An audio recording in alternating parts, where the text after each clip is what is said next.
தேர்தல் முடிவுகள், தமிழ்நாட்டு மக்களுடைய என்ன பிரதிபலிப்புகள் நாளை தெரியும். அதிமுகவுக்கு சாதகமாகவும் எங்களுக்கு மாற்றாக இருக்கின்ற அணிகளுக்கு பாதகமாகவும் முடிவு அமையும். ஒரு சில கருத்து கணிப்புகள் திமுக மெஜாரிட்டியும் அதிமுக மெஜாரிட்டியும் ஒரு சில கருத்து கணிப்புகள் கொஞ்சம் சட்டசபை அமையும் சொல்றாங்க. இந்த கருத்தை பாத்தீங்க. சில டிவிக்களுடைய கருத்து கணிப்புகள் அது எங்களை எதிர்த்திருக்கின்ற கட்சியினுடைய பினாமி டிவிக்கள். அது உங்களுக்கு எல்லாருக்கும் இப்ப எல்லாம் விளங்கி இருக்கும். அதிமுக வெற்றி பெறும், அதிமுக கூட்டணி வெற்றி பெறும் என்று சொல்லக்கூடிய சேனல்கள், கருத்து கணிப்பு நிறுவனங்கள் எல்லாம் காலங்காலமாக இருந்து தொடர்ந்து பல தேர்தல்களில் கருத்து கணிப்புகளை வெளியிட்ட நிறுவனங்கள்.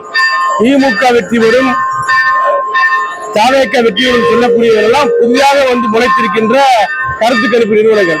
ஆக வெற்றி யாருக்கு என்பதை மக்கள் முடிவெடுத்திருக்கிறார்கள், வாக்களித்திருக்கிறார்கள். ரெட்டலை ஜொலிக்க போகிறது.